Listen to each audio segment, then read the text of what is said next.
I'd love to see people taking pictures in a few years still and not relying completely on artificial intelligence and their little prompt boxes in whatever tool they're using, because it's the whole process that makes photography so interesting. And it's what kept me alive for sure all of these years, or kept me in the job, is the people and all the effort that goes into creating photography. I'd hate to see the craft slowly fade away and being replaced by computers, but AI will have so many positive impacts on our lives that's also the question if maybe we can sacrifice photography for the sake of humanity being able to cure cancer.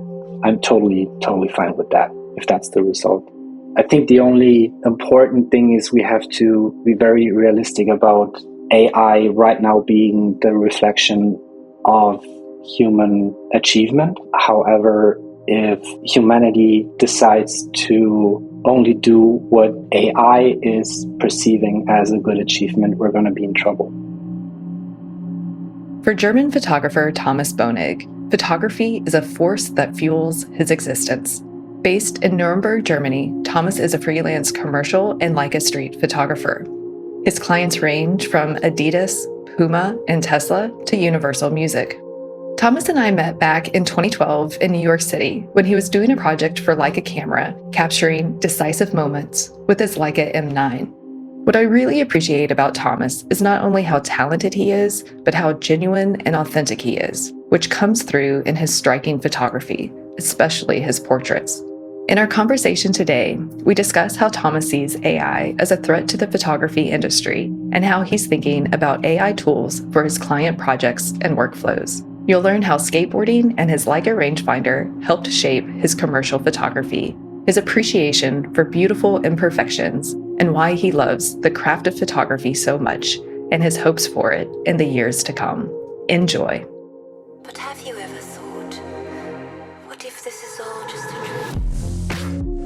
Welcome to Creativity Squared. Discover how creatives are collaborating with artificial intelligence in your inbox, on YouTube, and on your preferred podcast platform. Hi, I'm Helen Todd, your host, and I'm so excited to have you join the weekly conversations I'm having with amazing pioneers in the space. The intention of these conversations is to ignite our collective imagination at the intersection of AI and creativity to envision a world where artists thrive. Just a dream.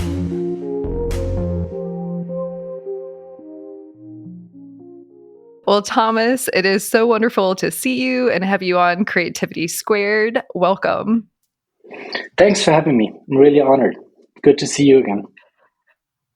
Yeah, well, I was looking back. I think we actually met back in 2012 when you were doing Thomas Does NYC for the Leica Camera blog and Leica project. So it's been a long time, but it's so good to have been connected with you and followed all of your work after all of these years. Yeah, I think I still owe you a bit for taking me in during the project, because I don't know if you remember, but like the first day of arriving in New York, it was my first time in the States and New York too. I think I crashed on somebody's couch that I found on Craigslist, and it was bad.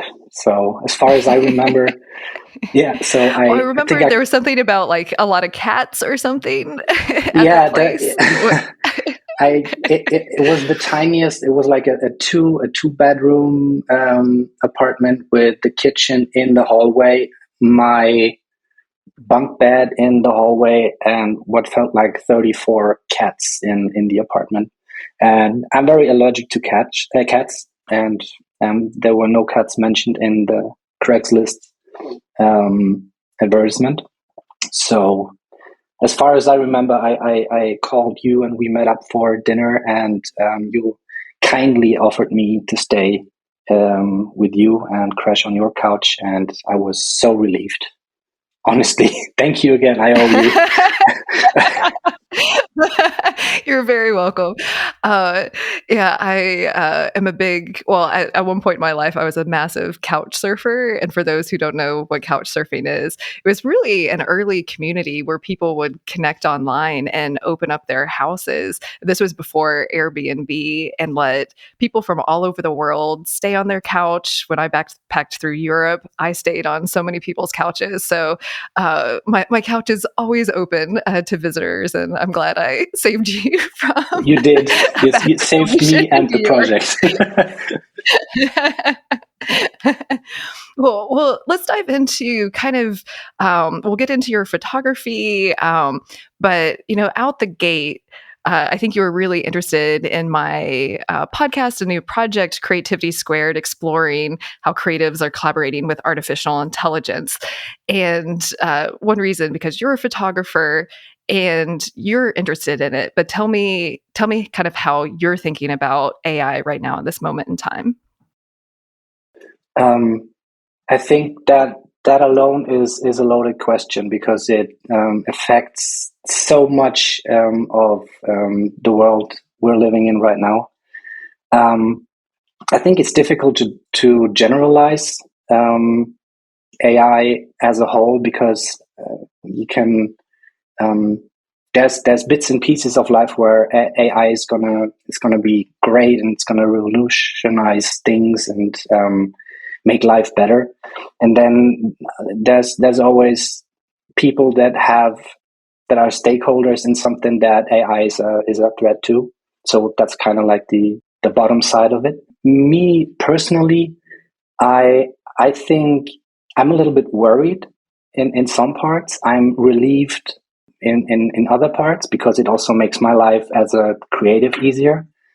And I'm excited about what's down the line for us with AI. And when you said that you started playing with AI, you kind of went into it with a very specific intention. And what was that intention?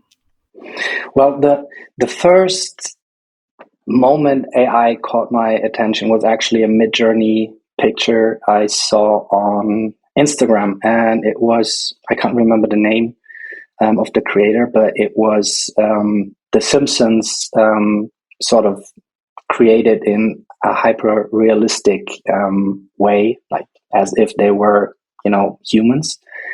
And that caught my attention for two reasons. First of all, I love The Simpsons. And second of all, if a client would have approached me with the idea to recreate The Simpsons as, let's say, half realistic human people, the sheer amount of work that would have gone into that project is crazy. Lighting, backgrounds, special effects, makeup. So that was kind of like the first moment where I thought, oh my God, there's potential in this. Like this is really great. And I actually looked into MidJourney then, because I figured this can't be real. I actually wanted to rule it out as a threat to the craft I'm a part of, but I couldn't. It's a really extensive, powerful tool, and MidJourney then got me more into the areas of like ChatGPT and how to use AI for more business related things, and that's actually where I am right now. So I looked in there. I wanted to rule it out as a threat to my craft, but I couldn't in the end. I find it really fascinating that you saw it and wanted to test it out to see what it means for your own photography as a threat or not. And now that you've played with it a little bit, how are you using it for or as part of your photography process right now? And I guess before we even start there, we should just give a little background that you're both a commercial photographer and a street photographer, which we'll get more into your artwork in a second, but just to stay on the AI train just a little bit longer. Well, I'm fortunate enough to have worked in a lot of areas in photography, commercially speaking. And the first thing that came to my mind with using MidJourney was creating background plates. I do have a little history with automotive photography, and automotive photography is super complex. It's very hard to do, and the most difficult thing is getting the car to a location and basically waiting there for the sun to be at the exact right spot, or a cloud to show up, or whatever. It's very time consuming, and over the past couple of years, a lot of 3D modeling has replaced the photography of the cars themselves, but photographers would still go out and shoot background plates, just the background plates, to have the cars 3D modeled into it. Well, now with MidJourney, you can actually go the other way around. You could actually take a picture of a car and put it into the MidJourney background, or rather, first create the MidJourney background and then position the car to match the background. So that's one area, and the other area is for fashion photography, where there's a lot of traveling involved, and I've been all around the world. I'm shooting fashion catalog, no Vogue covers, but still catalog fashion, and there's a lot of traveling involved. You're still dependent on the weather and the location. So I think it could go really well for fashion photography. Yeah. And I guess maybe, since there's so many different types of genres of photography and they have different applications for AI, like I almost think like in the editorial sense, which is can go very fantasy or anything that you imagine, that to bring down the cost of the shoots, that AI can be a huge benefit versus, building elaborate sets and all that goes into it. And then, it's very different than street photography, of course. So, you kind of mentioned two different examples, but do you see the benefits or the threats of using AI to apply for these different genres within the photography realm? Of course, I think it's a threat to the way we're working or used to work as photographers. And for me, and that's my fear, the whole part of building a set, getting together with people, having to do troubleshooting as you go, dealing with time delays, bits and pieces of the set fall apart, whatever it is. That's part of the game. That's part of the experience that I love so much about photography, because otherwise it would just be another job. And also connecting with the people that are working on those kind of jobs. I can if I'm looking into the future, I hope we don't get to the point where we don't have any photo shootings anymore, but we're rather having prompt sessions, and some high class makeup artist brings a little notebook with his favorite prompts, and then people are sitting in front of a computer telling each other what to type into a little box. And of course you're getting a result that's probably as good, maybe even more, technically speaking, more perfect than the one you took with your camera. But I mean, where's the fun in that? That's not why I started. That's interesting. So it's almost the process versus the output, and how brands will start, or your clients will start to think about what it is that they want, and how to support the industry is maybe a differentiator. Do you think of it that way? I mean, budget-wise, it's probably always smarter to hire somebody who does it with an AI tool. It's just the question if you still want to be involved in the process and have this this experience of photo shooting taking place, and people buzzing around and pizza being delivered, and that's all part of the magic. And again, it's cheaper for a client to do it with AI, I suppose, because it's just less people involved and just less hardware needed to pull off creating this picture. But it would break my heart if the whole production itself is disappearing. Yeah, and I think right now, at least, it seems like bigger brands aren't going to embrace AI that much, just because there's so much litigation happening right now as far as like the rights usage of the images coming from these machines, and that it seems like, just from my conversations, that AI used a little bit more upstream, and the concepting and stuff makes a lot more sense until we actually understand the full brand usage rights when it comes to the end result and stuff. But I'm sure that's going to change just as fast as the AI is moving. And I know one thing that we had kind of discussed when we were talking ahead of this interview, that for some brands, like you're helping a friend out with a clothing brand, which I want to hear about. But having, not all clients have massive budgets to do production shoots. And this kind of opens up, access to so much more ability for brands to do cool things without big budgets. So it's definitely maybe a double-edged sword in that way. But can you tell us about the project that you're working on and how you've started dabbling with AI for one of your projects?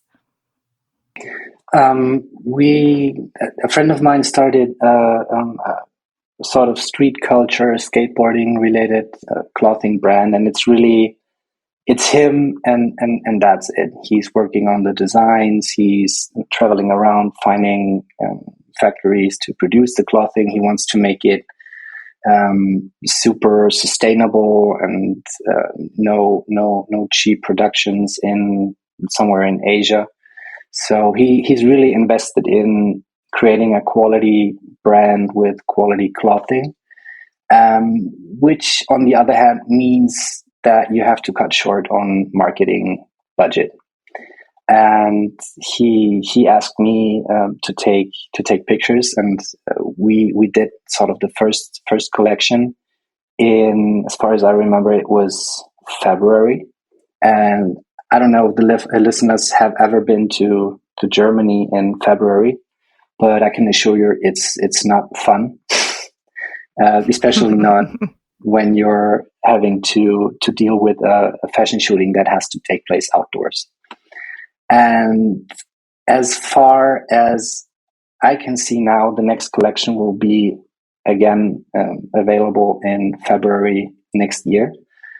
Due to some delays, and we're not planning to go outside and shoot in the rain one more time, since a good part of the team and the models called in sick the next day. So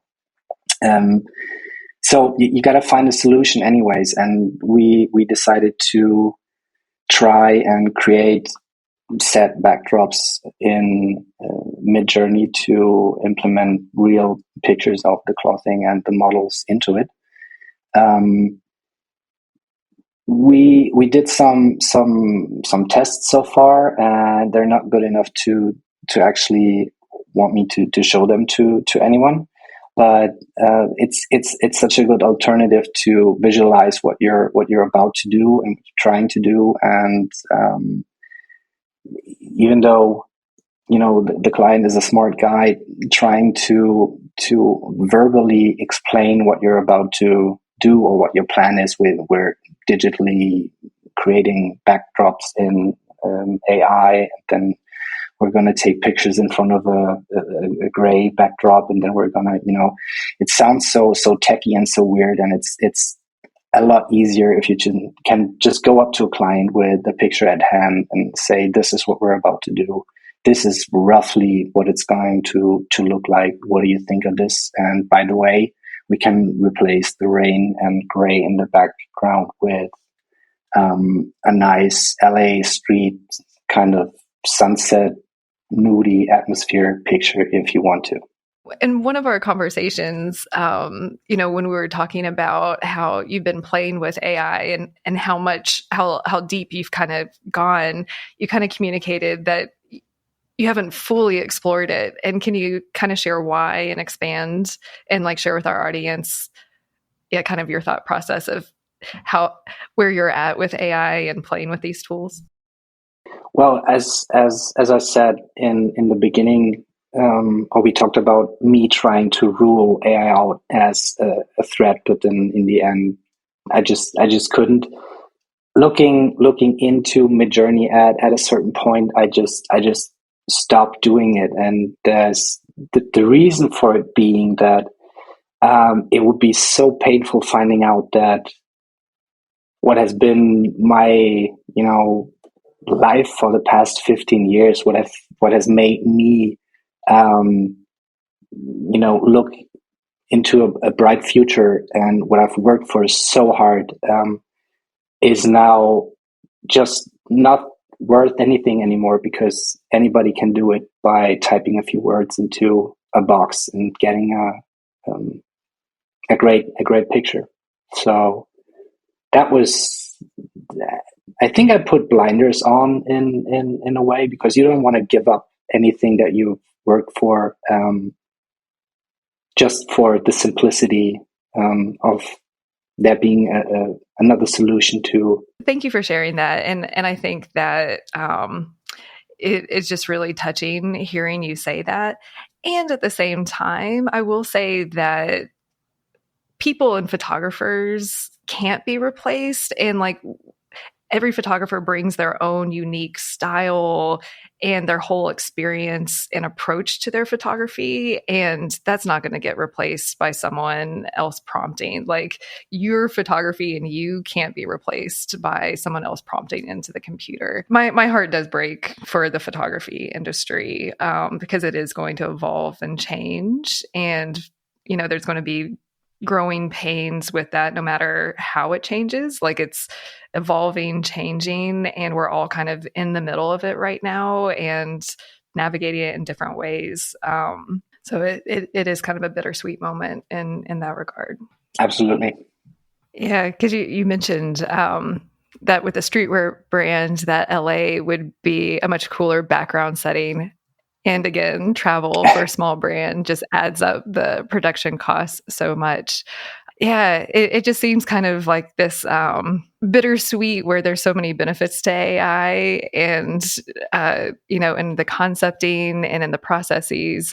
And, I think what you said about, being heartbroken if people give up their cameras and to lose the craft of photography is something that's very real. There's one photographer that a presentation I watched online a couple of weeks ago in Cincinnati, and he gave up his camera equipment because he's so excited just to play with AI art online. So I've already even heard of one person giving up their camera equipment and transitioning more as like an AI artist. But I still think that that's, a different identity if you're like, I'm an AI artist versus like a photographer that uses whether it's Photoshop or one of these other AI tools in their production process. Do you kind of see the distinction that way too? It took me a while to identify as an artist myself. Like that didn't happen overnight. I always felt more like I'm a service provider or a troubleshooter or, a craftsman. And then somewhere down the line, and if there's budget left, the artistry comes into play. And that's kind of, the commercial photography approach to it, because you have to, solve a lot of problems before you actually start shooting. And, I think the identification comes from exactly that process, that you have to put in so much work and also physical work and preparation to create high profile commercial jobs, or even if it's not commercially, if you're really invested in your art photography, there's a lot of effort going into this, a lot of blood, sweat, and tears. Actually, it's a blue collar job if you want to look at it that way.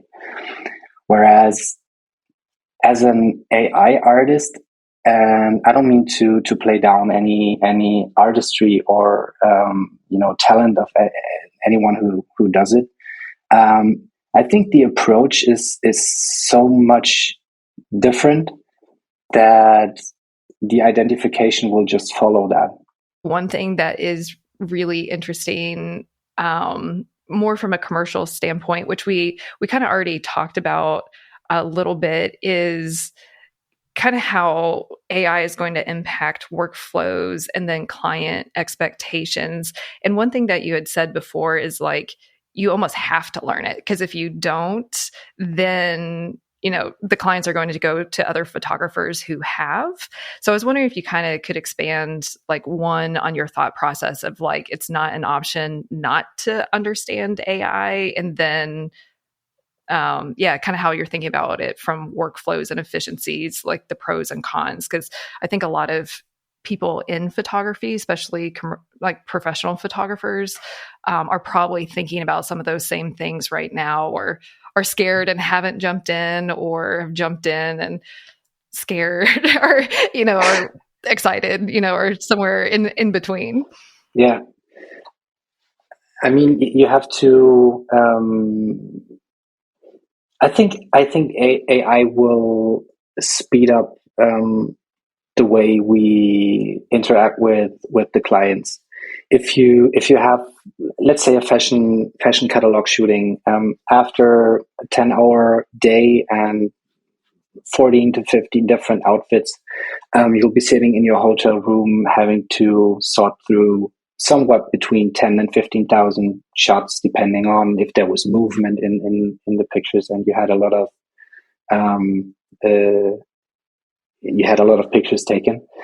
And I have no problem speeding up the process of editing those pictures by some sort of AI, which you could prompt to pick out the best 50 shots, take the sharpest ones, take only the ones where the eyes are open, sort of easy prompts that will do what you would be doing in 2 or 3 hours within 10 or 15 seconds. I think that will improve working with the clients a lot, because clients are always demanding to get their product out as fast as possible, and of course they want to have the pictures as fast as possible to being able to deploy them, work with them, whatever they're doing with it. So if we can speed up that process, I'm totally fine with it.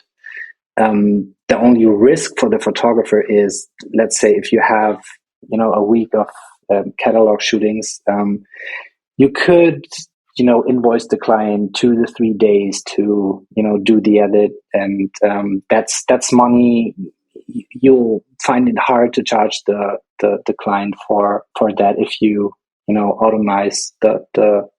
automate the process and do it in like 15 seconds, because as soon as the client knows, he's not gonna pay for that anymore. And I mean, you could look at it in the way that you're not charging 2 days for editing and selecting pictures. You could use those 2 days to take more pictures, but in reality, the way I worked as a photographer, it's not working. That I come back from a job and just do the selection in 15 seconds and start shooting right away, because there's other stuff to do as well. So there is risk of implementing a lot of AI to your workflow. There's also a lot of chances, and then you just have to navigate through it and find a way where you don't lose money but win time. You just want it to be in balance, I guess. Yeah. So finding the workflow efficiencies for better servicing your clients? I know so many photographers, professional photographers, that it can be challenging financially to constantly find work. And now you're just adding another complexity to it of finding efficiencies. But does that mean you also need more clients to fill the door? So I understand that for sure. Are there any other conversations like that you're having with your other photography friends related to like AI and the photography business itself? Business related, not that much, because you can, improve conversations with your clients with AI, and we're talking about that. And I'm talking a lot with my friend Martin about AI, and we're, some conversations were very bleak about the whole development, and then there's other conversations where we're just absolutely amazed by the potential that's in there, and so that goes back and forth. But pretty much every photographer I'm talking about has more worries than excitement about the technology. Well, let's take a second to actually talk more about you and your photography and how you got into photography, since this is a show on creativity as well, and to kind of get a little bit more inside your mind and creative process. So in the pre-recorded intro, everyone knows that you're from Germany, but where did you grow up and how did you first get involved with photography? Yeah, sure. I was born in Nuremberg and grew up in a small town bordering it, about 40,000 people living there. And my first contact with photography there was via my dad.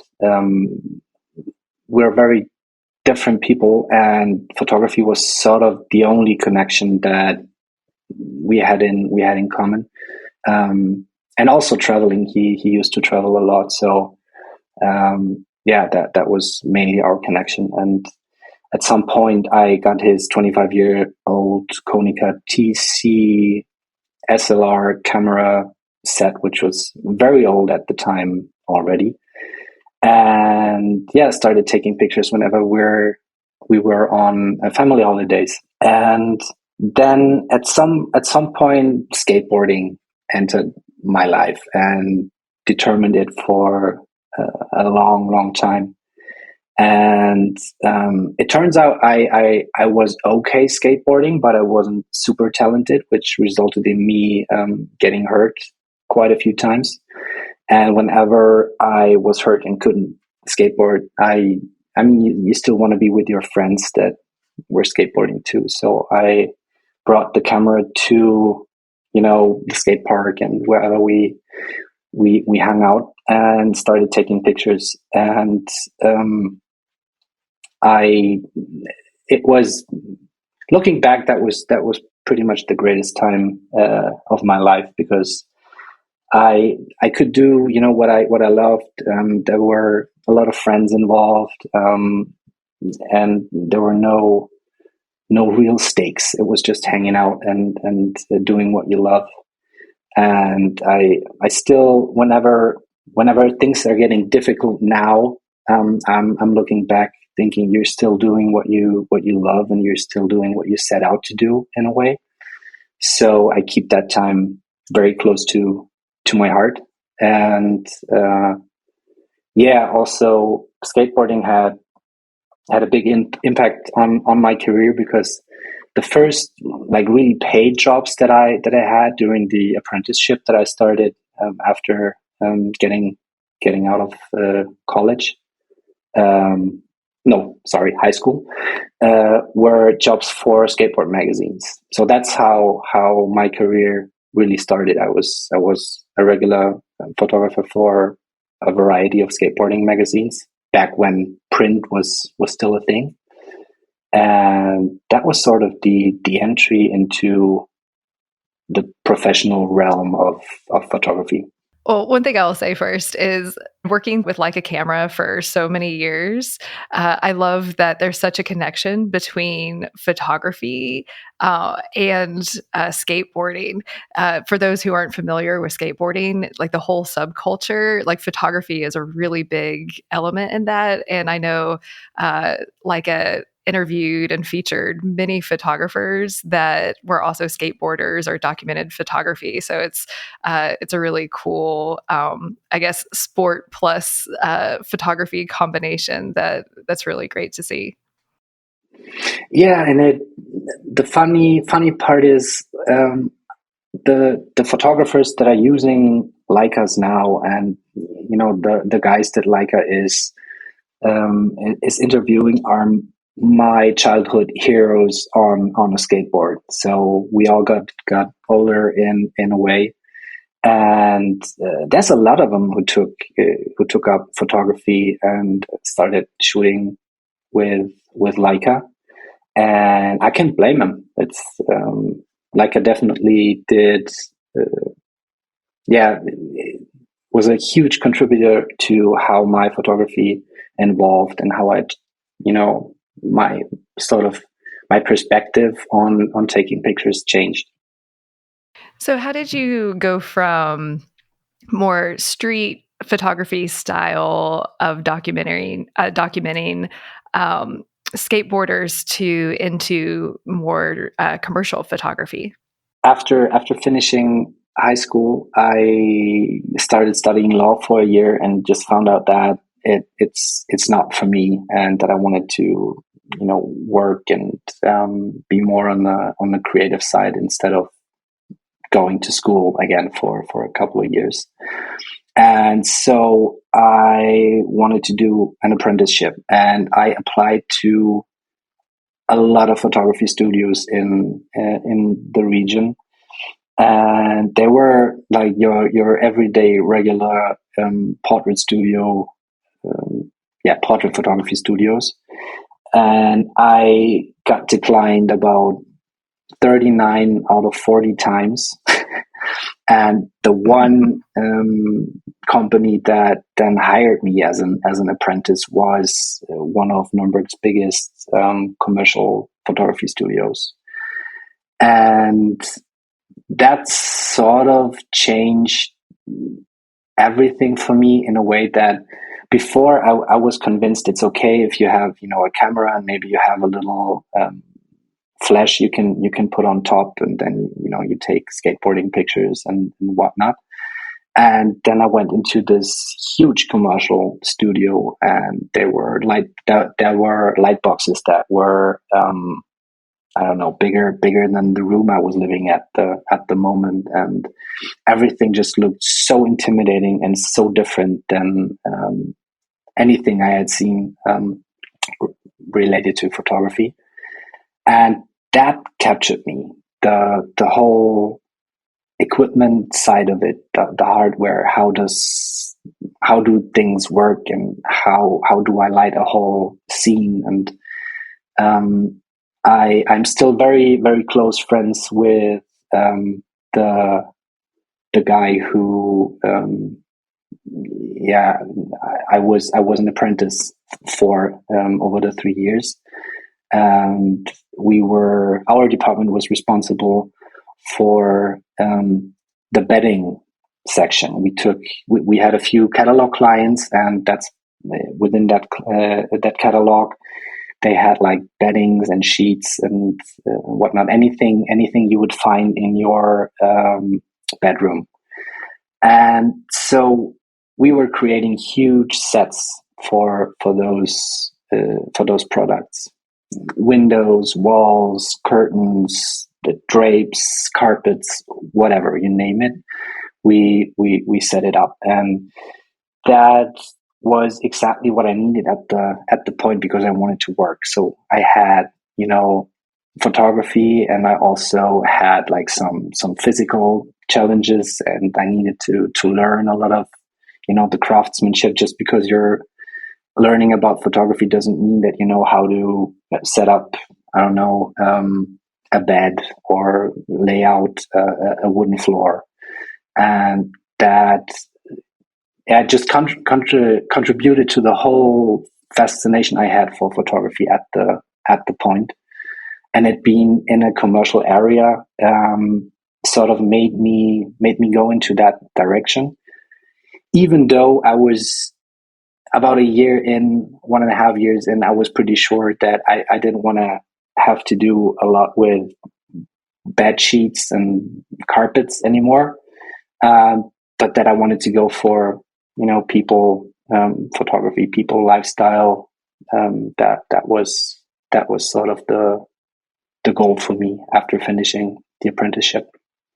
And after the apprenticeship, is that when you went out on your own, or did you work for some other agencies before going freelance?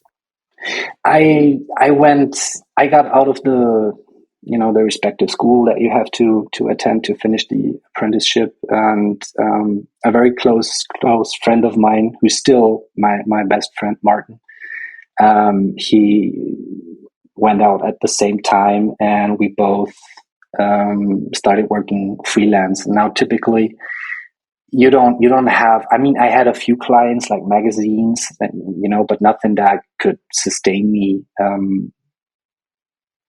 Completely sustain me. So you start working as a photographer, and I pretty soon after finishing the apprenticeship, I again noticed that I didn't know anything about photography, because work inside a studio is completely different from work outside of a studio. And I started working as a photo assistant, and I had a few photographers I really wanted to work for. And year by year, I sort of added one to the list, and I was very fortunate to work with great photographers in any field. It was not that I just wanted to do one kind of photography. I mean, people would have been nice, but I was also interested in automotive and product photography, and so I tried to learn as much as I could. And photo assisting is hard in itself, but it's the best way to learn. And whoever is thinking about starting a career in photography or working as a photo assistant, I can only recommend going out, meeting as many photographers as possible.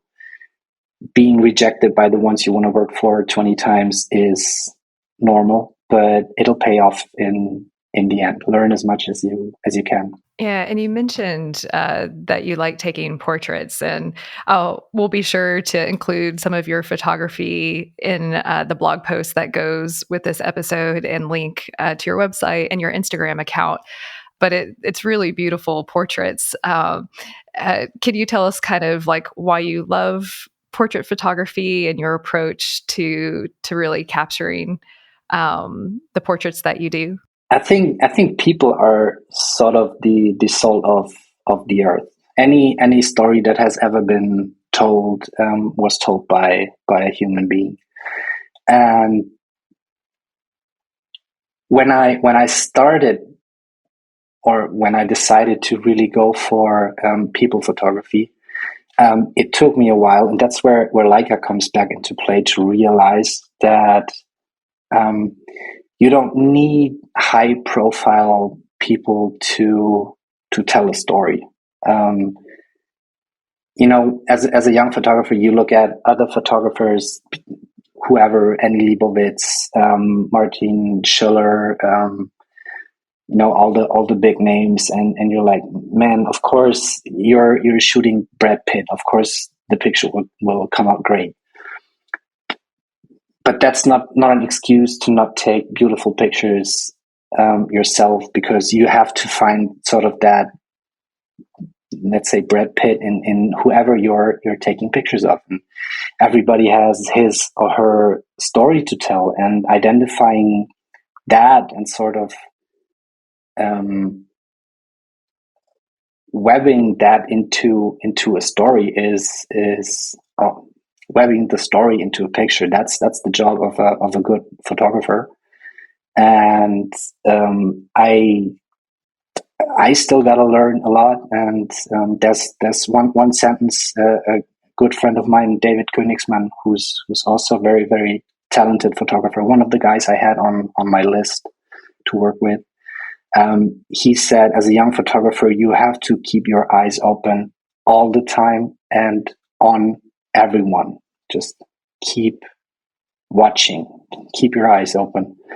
And when he said that 10 years ago, he was my age now. So he considered himself a young photographer. So I'm still considering myself a young photographer. And there's still a lot to learn. And interacting with people always makes you learn new things. And so the whole keeping your eyes open and listening to people and their stories, that's the soul of the art. That's the interesting part of, I think, any job. Well, and I love also how you've said that you kind of take a break from commercial photography and with your street photography. So I was wondering if you could kind of expand on how that's kind of like a breath of fresh air from your commercial photography. The whole commercial photography is very planning extensive. It's very you have tight schedules, you have tight budgets, you have no time windows to really interact with people. That goes for real commercial jobs, but also if you just taking pictures of musicians or celebrities or politicians or whatever. There's almost no time, and there's always high stakes. You got to come up with something. And for me, I needed a camera to vent this pressure in photography that at least I was feeling during the time. So in 2012, I decided to buy a used Leica M9 just to have a camera to vent all the high profile jobs that I was doing on the other hand. And I wanted a camera to just take with me, have the possibility to take great pictures and not be intimidating with the camera. And that's exactly what the Leica M9 was to me at the point. And I didn't expect it to change my way of photography that much, because all of a sudden it took me out of this notion of meeting very important people or musicians to come up with a great picture. And the Leica just enabled me. That camera was a wild card for me to go anywhere and talk to anyone who I found was interesting and take their picture. And that then again reflected onto the commercial work, because I could relax. I felt like I could relax a little more and come back to the process of taking pictures and focusing on what I want the picture to look like without feeling all that pressure. That's what Leica, and specifically the M9, did for me. And I'm really, really thankful for that. Also, a rangefinder camera is just a different type of camera, so you see things differently. And I wasn't expecting that to be such a huge impact on my job. Yeah, well, I mentioned before we started recording, looking at all of your rangefinder photos from Leica for the blog that we worked on forever ago, got me all excited and is motivating me to take more photos with my camera, because I definitely do not get it out enough. Well, thank you. You should take more pictures. Well, I think one thing that's interesting too, kind of going back to AI, is the difference between street photography and commercial photography. And you said something really beautiful before earlier when we were speaking about how street photography, you really have to be in the moment, whereas commercial photography, you're kind of creating the moment. So in some ways, street photography really won't be affected by AI in the same way that commercial photography is. So I was wondering if you could kind of expand on that a little bit more too. Well, I think when on any commercial job the client has an expectation that you have to fulfill. And any client with any budget will always expect perfection. And I do see some parallels here to AI, because AI is just you're striving for perfection, or that's, let's say, humanity optimizing towards perfection. You want to have your perfect prompts. You want to have the perfect answer from ChatGPT. You want to have the perfect picture out of MidJourney, and that's sort of very similar to the commercial photography world. You don't. Sometimes there's a lot of money involved. Sometimes there is not a lot of time, and you still have to come up with something that the client regards as perfection. And to me, I think it's that's sad, because AI there is eradicating imperfections. It's eradicating the little mistakes that you do that turn into something super beautiful. And street photography is sort of, it's chaos in a way. You don't have any influence on what's really happening, and you're not creating the moment that you're taking the picture. You're there as a witness. You have to keep your eyes open. You have to be in the moment. Maybe you have to think ahead a little bit, like about what's about to happen, but you're not in control. You're just witnessing it. And a lot of pictures, they don't come out perfect. They come out with a lot of imperfections, but I love those little imperfections, because you have to accept them. And I think imperfection is a big part of life, and imperfection has led to many great ideas. And I love the little imperfections, and that's why I love street photography, and that's why I do that's why I am a little critical about AI, because I feel AI is going to eradicate a lot of the beautiful imperfections that life has to offer.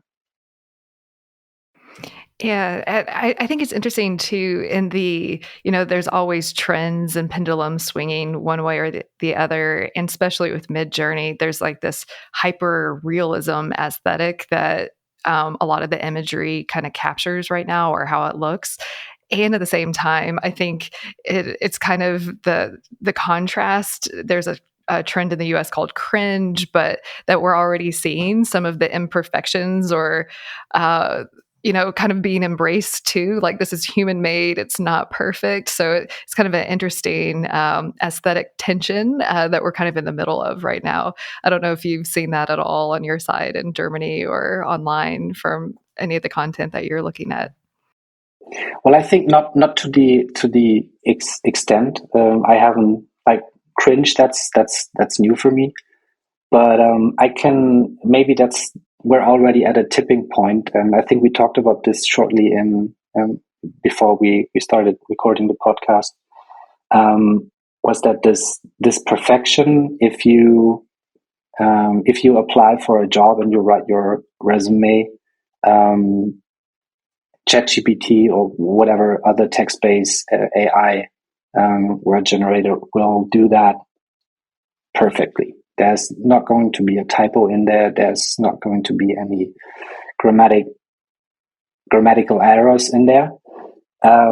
So maybe at some point down in the future, if there's a typo in there, you'll be noticed by the guys in the respective HR department, because you have a typo in there and you're the only one who's having it. So maybe that's when the imperfections become, more important again, or those imperfections show that you're an individual that makes mistakes.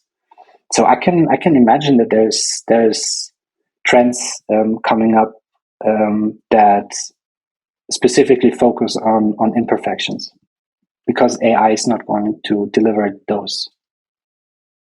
I could also see the AI also delivering images or text with imperfections, if that's, because all it does is humans reinforce, what we want to see from it. And if we prefer content with imperfections, that it will actually purposefully make imperfections like that. I could see that as a possibility too, for better or for worse.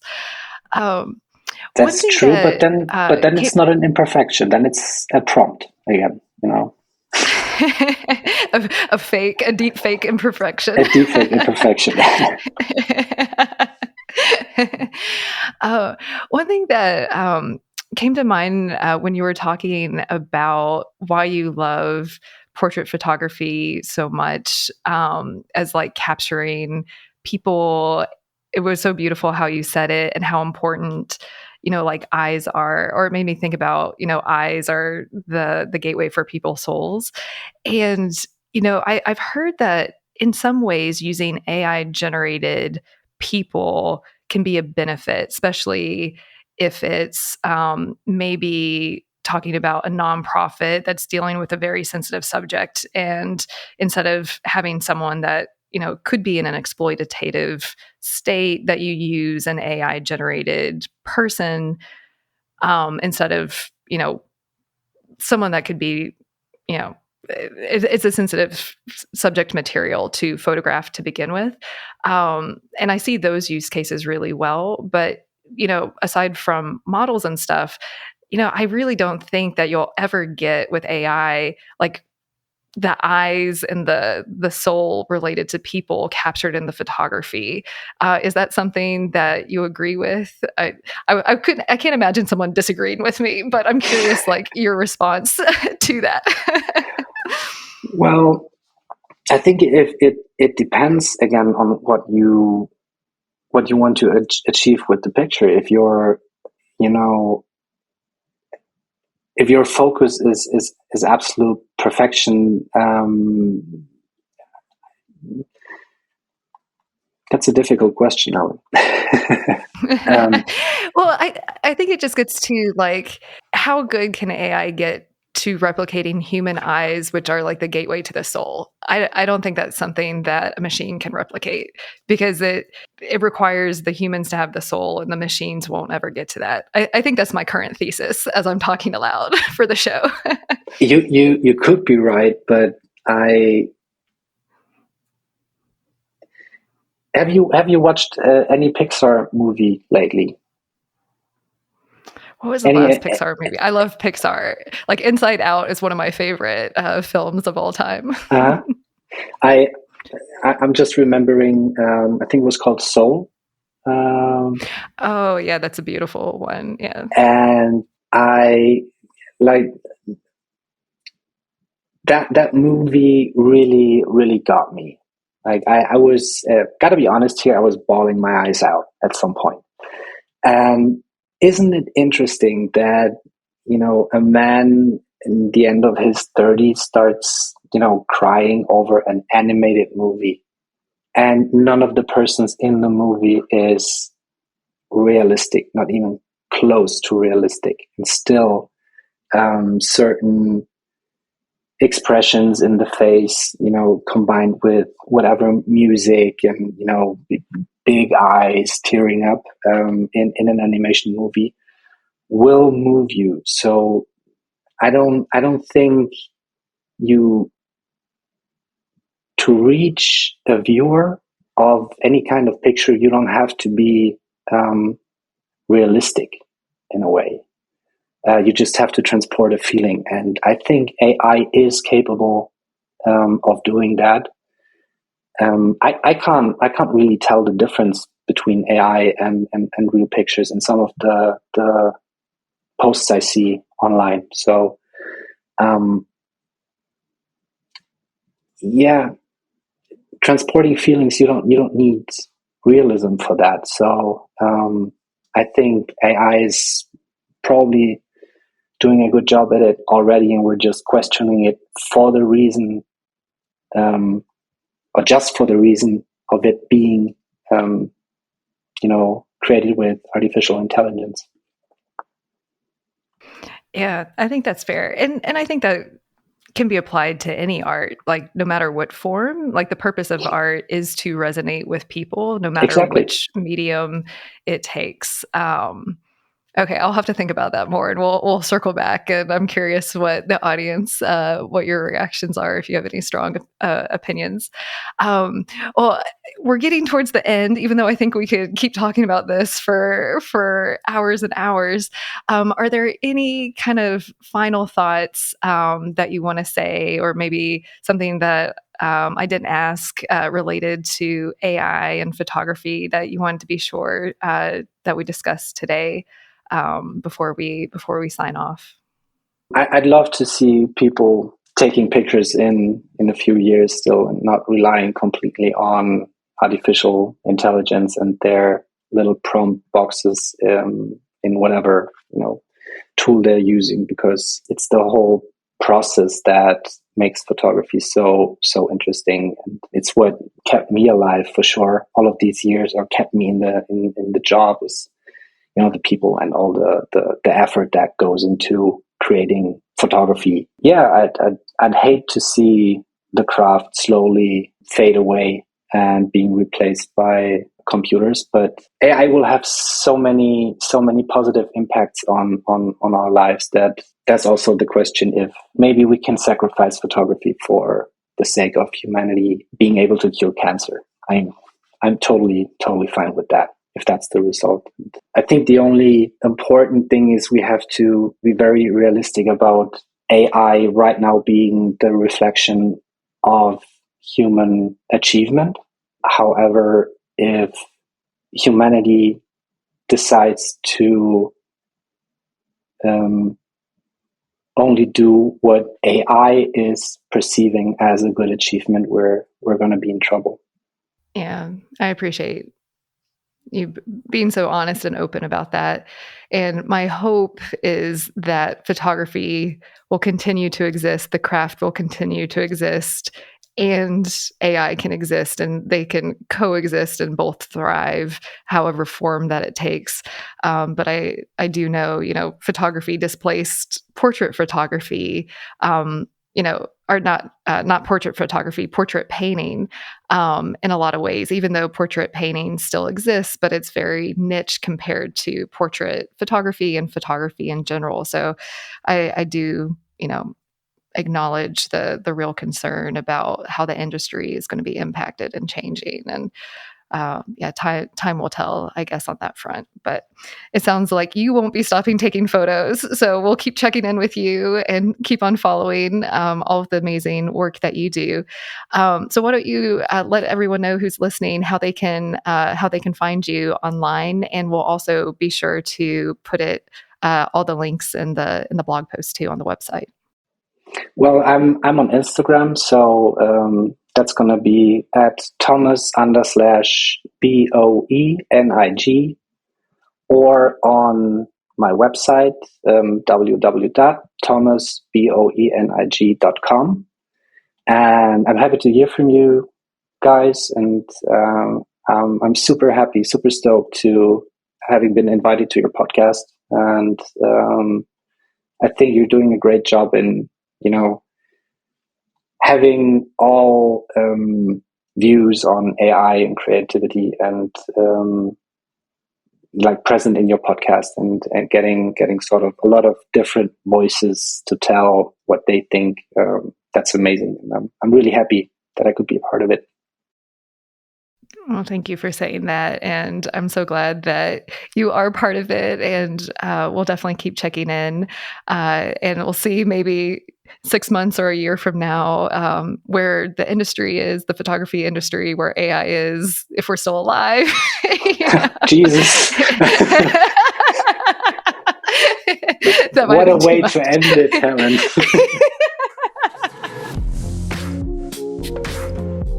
Thank you for spending some time with us today. We're just getting started and would love your support. Subscribe to Creativity Squared on your preferred podcast platform and leave a review. It really helps. And I'd love to hear your feedback. What topics are you thinking about and want to dive into more? I invite you to visit creativitysquared.com to let me know.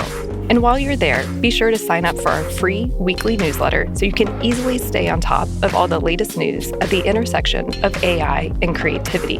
Because it's so important to support artists, 10% of all revenue Creativity Squared generates will go to ArtsWave, a nationally recognized nonprofit that supports over 100 arts organizations. Become a premium newsletter subscriber or leave a tip on the website to support this project and ArtsWave. And premium newsletter subscribers will receive NFTs of episode cover art and more extras to say thank you for helping bring my dream to life. And a big, big thank you to everyone who's offered their time, energy, and encouragement and support so far. I really appreciate it from the bottom of my heart. This show is produced and made possible by the team at Play Audio Agency. Until next week, keep creating.